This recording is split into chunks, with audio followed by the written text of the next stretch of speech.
Hey folks, Eric from Hit Subscribe here, and today I am coming to you from a new location. I've actually been here for a couple of weeks, but the vagaries of life and actually the initial internet setup here prevented me from doing a stream. But I am in sunny Cape Coral, Florida, with pretty good lighting, and I hope the audio is okay. And I will be here for the next few months. Maybe if I can make the circumstances kind of add up, right? We're on a canal here, kind of close to the Gulf of Mexico. There's a river out there, so like it would be maybe cool to do a couple of these outside. But anyway, for now, you can enjoy this Florida themed background, and I will do yet another edition of the freelancing Q&A that I do every week, sometimes from different locations, admittedly.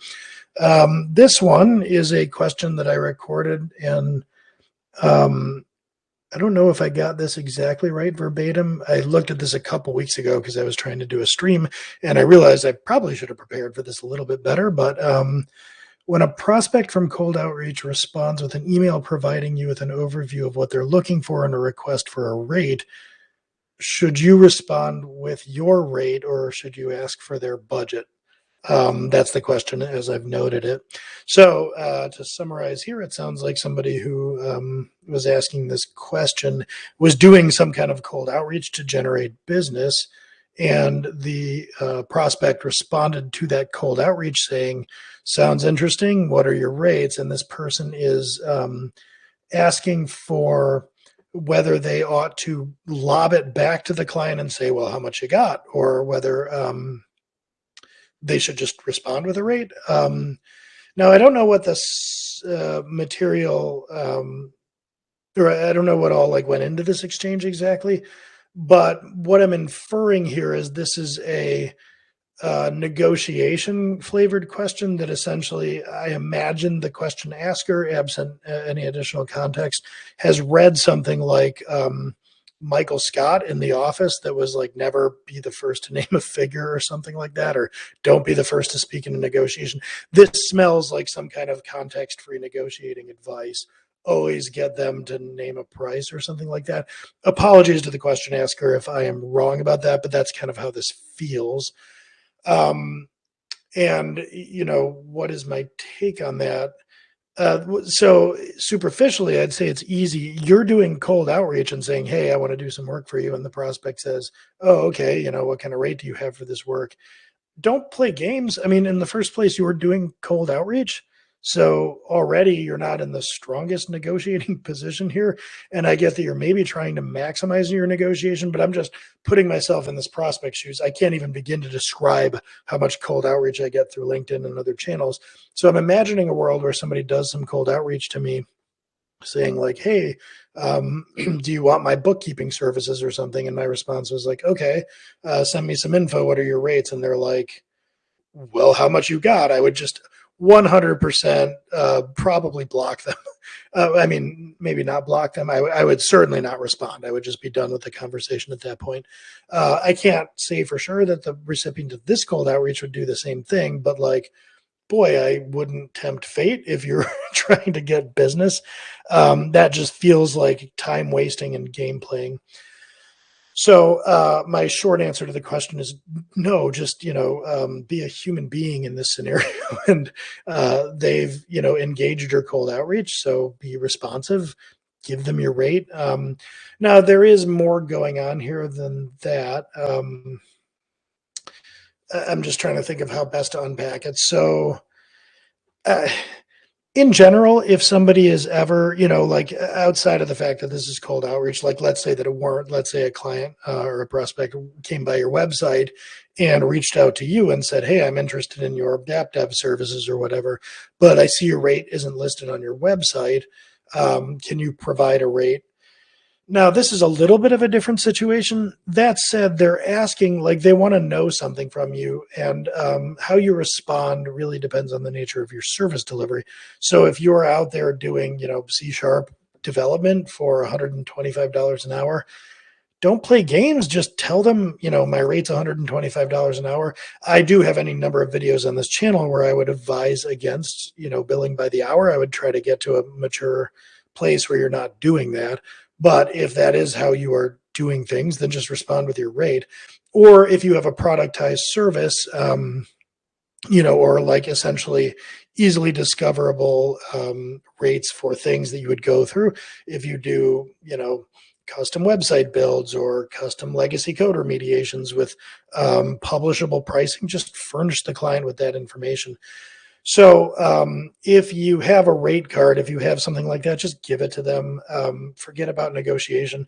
By the way, if you're experienced and you're doing a lot of service delivery, like take Hit Subscribe, we could publish a rate card of like our different content models and so on.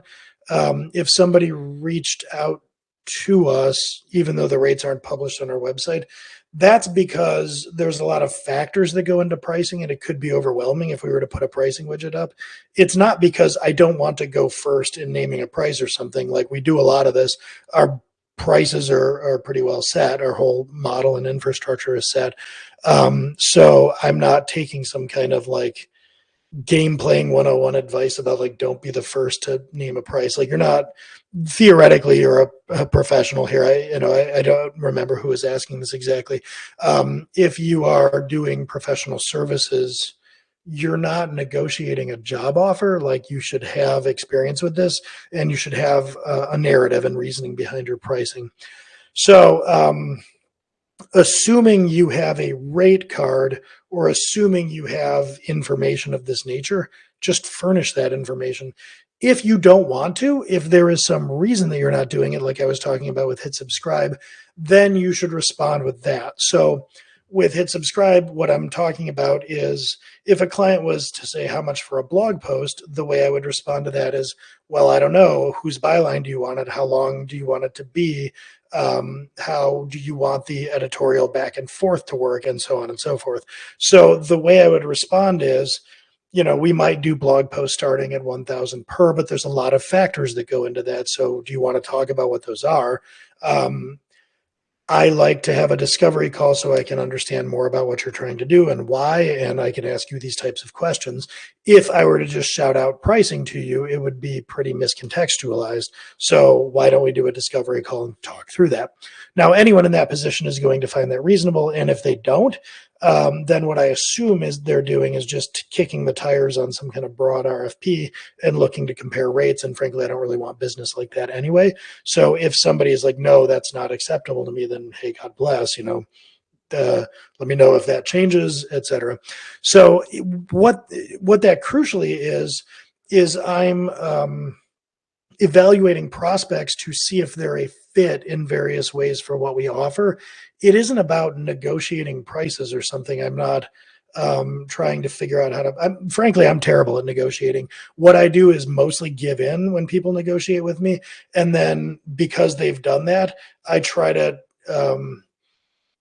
plan for a world where I don't need their business or I don't need whatever they're bringing to the table. And then I just wind up kind of doing a reversal later on the negotiation by saying, I've kind of outflanked you. I don't want business at this rate anymore. So either you take my new rate or leave it. Like, that's how I do everything from business transactions to personal ones, like buying a car or something. Like, if I'm buying a car, I'll often walk out of the dealership, and it's not because I'm bluffing or playing games. It's because I get tired of it. And I'm like, no, I don't want to be pressured with time pressure. I don't like what you're doing. Leave me alone. And then they kind of come down on price, but I'm not playing a game really. I'm just ready to be done. So anyway, this is all to say that I'm bad at negotiation.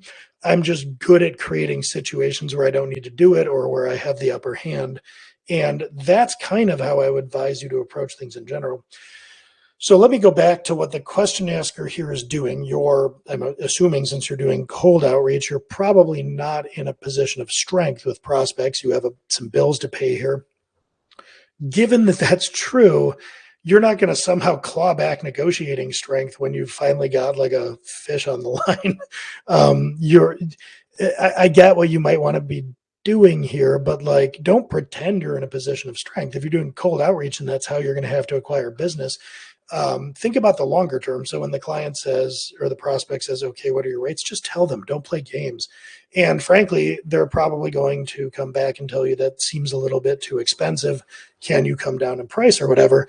And the reason they're going to do that isn't because of some dumb, like, meet in the middle type pricing that only amateurs do. Like, it just as a brief aside, the most amateurish negotiation I can possibly think of is you say 150 an hour and they're like, how about 100? And you say 140, and they like, that's how cartoonish pricing negotiation goes.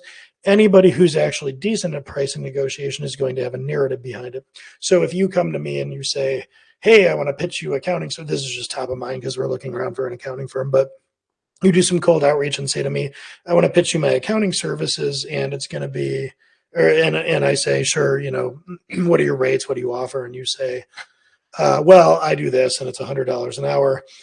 I might come back and say, well, I don't know. I mean, I'm not a game player, so me as the client, I would probably only negotiate down if I generally thought that that seemed high or something. But let's say I did, I might come back and say, that seems a little much for what I think I'm going to be getting here. In your position, you have already, through your cold outreach, intimated that you're not in a position of strength. So if you turn around and say, oh, I want you to name a figure first, or, oh, no, I would actually not go a cent below $100 an hour, that seems disingenuous to me. I mean, you're out here pitching me business. You're clearly not in so much demand that you don't have time to do some cold outreach. So you saying, no, I don't negotiate on price or this or that or the other, it would ring hollow to me. Now, that doesn't mean I wouldn't potentially give in or agree to it. But I just want to make it clear that the energy you're giving off in this process with cold outreach and potentially with playing negotiating games, you do not seem like you're coming from a position of strength. So if you try to posture as though you were, tell me how much money you got, or I have this process or whatever, it's unlikely to be believed by the prospect, either consciously or maybe subconsciously. You're just giving off sort of, thirsty energy when you're doing cold outreach, rightly or wrongly. So these types of posturing games are, I think, unlikely to be successful. So in the short term, what I would suggest that you do is come into these negotiations with maybe a bottom figure or something. You don't want to, let's say that you ideally want to make $150 an hour. You would settle for 100. If it's below 100, you have real reservations. Don't go below 100, even if you feel like you need to pay your mortgage or something, because if you get into an engagement at $70 an hour, anybody who's negotiating you at or below the bottom of your range, if they're negotiating this fashion, there's a decent chance you're at the upper end of their range. And they are going to try to run you ragged for business you don't even really want, and you're marginal about taking, and it's going to make you miserable. It's going to eat up your time to find better gigs. So like, have a figure below which you won't go, but above that figure, recognize you're not in a position of strength. So get your business on the books, get your bills paid, and then regroup to put yourself in a position of strength for future engagements. So start thinking to yourself, how do I line up some marketing, some positioning, some prospecting where I'm not doing cold outreach? And once you're not doing cold outreach, once you've established yourself a little bit more, you have, regular potential business coming in, et cetera. Now you don't really have to be in a position where you're thinking about like who should go first at negotiating. And that's just you drumming up some demand. If you also start to get more experience to take on more business, you'll start to understand your own service delivery better and better. So if you're doing something like website builds or, whatever, I forget what the particulars might be here, but as you do more and more of this stuff, as you have more and more pricing and cost in your head, you will also be in a position where like negotiating over your deliverable just becomes silly, in the same way that I was describing for Hit Subscribe. Like I'm not negotiating over the price. We've delivered by this point probably 6,000 blog posts. I know what it costs on average to deliver them. I understand every bit of that service delivery. So negotiating doesn't make sense. It's more like, you don't negotiate at the gas station for a pack of gum, or you don't negotiate very much for even higher end deliverables like a TV or something at the electronics store. You may negotiate for some really high end type things like cars I mentioned, or homes. where your pricing is into the 5 or 6 figures. So that might be something where there is a little bit of like negotiating wiggle room. But honestly, I would try to get to the point where you just don't do that. And you're just so well buttoned up in terms of your pricing and your model that it just is what it is. And you're going out and finding people for whom that is a fit rather than trying to haggle around at the edges of it. So I guess, I don't have a ton more to say on this front. Just to recap again, if you're doing cold outreach, you're almost certainly in a position where you shouldn't play games or do anything to diminish the likelihood of a sale. So go into that not so much looking to adopt context-free tactics that you read about in some like negotiating 101 handbook or something. Forget about that. You're too late in the game and too ill positioned for that type of stuff to be effective. Do what you need to do to land the business, short of making it so unprofitable that you should go do something else. Do what you need to do to land the business, and then instead of tactically, situationally in the moment thinking of how to negotiate, think of how to better position yourself. Think of how to better price your offerings to get away from negotiable type rates. Think about how to get more business into your pipeline so that you don't need to feel desperate. Think about how to have a more scripted, buttoned up, executable sales process so that you're not figuring out how to negotiate with prospects in the moment. You're just going through a process. Figure out how to do all those things better in the future. So take on the business, work your 35 hours a week or whatever billable you need, and then spend your extra time where you're looking in. By the way, you should always be looking for your next gig and additional business, but spend that extra time thinking about how to improve your sales and marketing process, thinking about how to improve your pricing and everything so that you have more confidence in your onboarding process with customers in the future. And so that you have more pipeline and more prospects going on to where you don't feel this pressure or this desperation to kind of flail about for the best deal or anything like that. So hopefully all of that makes sense. I hope that answers the question. I imagine this isn't the most satisfying answer in the short term, although this has probably long since been resolved in some fashion or another. But if you're wondering about this in the short term, my answer probably isn't that satisfying. But my hope is that it is in the long term. Position yourself to make this not a thing, and that is absolutely your best long-term bet. So thanks for watching, and I will catch you all next time.